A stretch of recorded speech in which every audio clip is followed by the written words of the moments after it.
Assalamualaikum warahmatullahi wabarakatuh. Hai semuanya, apa kabar? Selamat datang di channel Ayo Belajar IPA bersama Ibu Rosa. Allahu Akbar. Bunyi yang terdengar oleh telinga kita memerlukan medium. Jadi, mungkinkah kita dapat mendengar di ruang hampa udara? Tentu saja tidak. Bunyi memerlukan medium untuk merambat. Apakah di telinga terdapat medium untuk merambatkan bunyi? Maha besar Allah yang telah menciptakan makhluknya dengan begitu sempurna. Lalu, bagaimanakah proses mendengar pada manusia dan pada beberapa jenis hewan? Untuk mengetahui jawabannya, ayo kita belajar IPA bersama.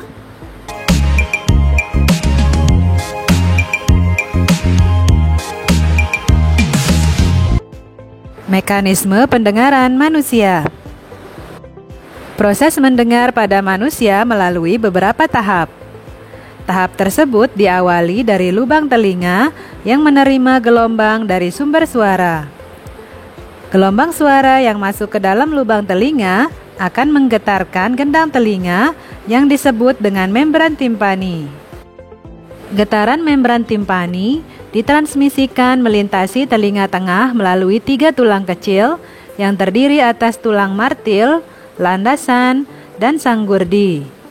Telinga tengah dihubungkan ke faring oleh tabung eustachius. Getaran dari lubang sanggurdi ditransmisikan ke telinga dalam melalui membran jendela oval ke koklea. Koklea merupakan suatu tabung yang bergulung seperti rumah siput. Koklea berisi cairan limfa. Getaran dari jendela oval ditransmisikan ke dalam cairan limfa dalam ruangan koklea. Di bagian dalam ruangan koklea terdapat organ korti. Organ korti berisi cairan sel-sel rambut yang sangat peka. Inilah reseptor getaran yang sebenarnya. Sel-sel rambut ini akan bergerak ketika ada getaran di dalam koklea, sehingga menstimulasi getaran yang diteruskan oleh saraf auditori ke otak.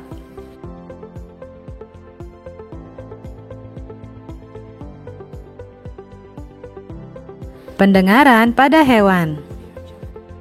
Pernahkah kamu melihat anjing menggerakkan telinganya? Anjing sering menggerakkan telinga ketika melakukan pelacakan atau berburu. Beberapa mamalia akan menggunakan daun telinga untuk memfokuskan suara yang diterimanya. Sistem ini disebut dengan sistem sonar, yaitu sistem yang digunakan untuk mendeteksi tempat dalam melakukan pergerakan dengan deteksi suara frekuensi tinggi atau ultrasonik. Sonar atau Sound Navigation and Ranging merupakan suatu metode penggunaan gelombang ultrasonik untuk menaksir ukuran, bentuk, letak, dan kedalaman benda-benda.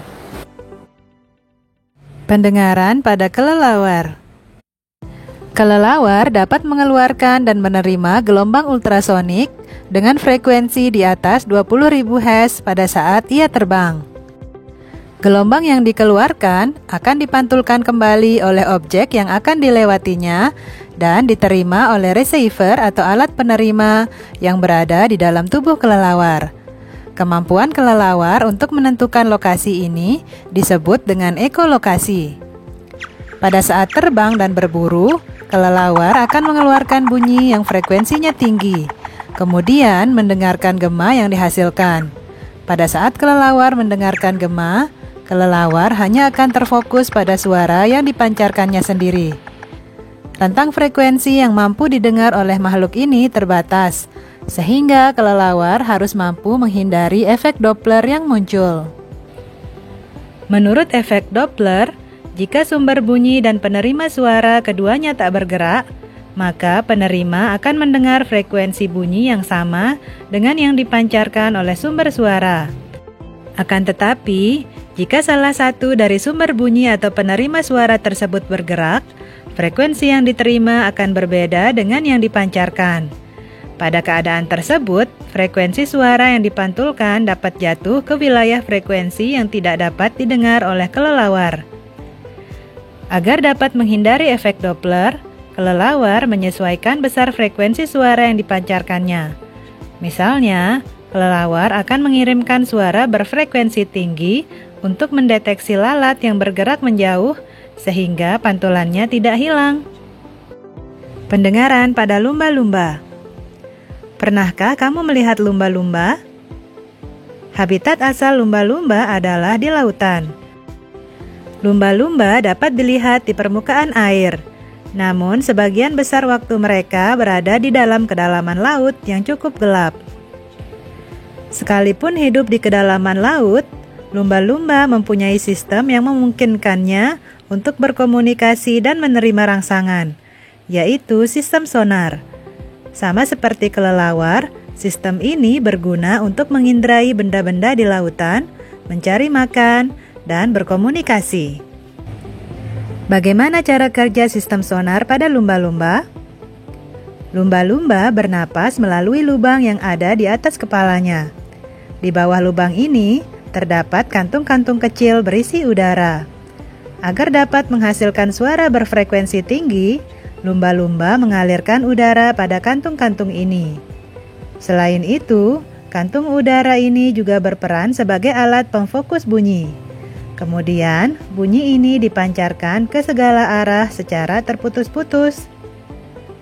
Gelombang bunyi lumba-lumba akan dipantulkan kembali bila membentur suatu benda. Pantulan gelombang bunyi tersebut ditangkap di bagian rahang bawahnya yang disebut dengan jendela akustik.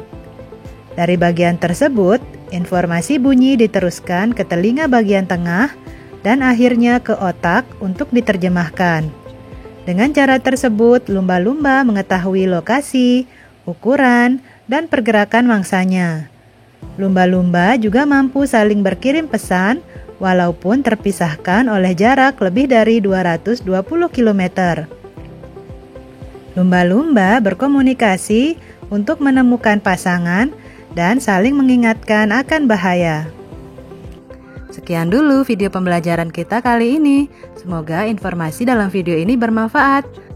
Selamat beraktivitas, patuhi protokol kesehatan, dan sampai jumpa lagi. Assalamualaikum warahmatullahi wabarakatuh.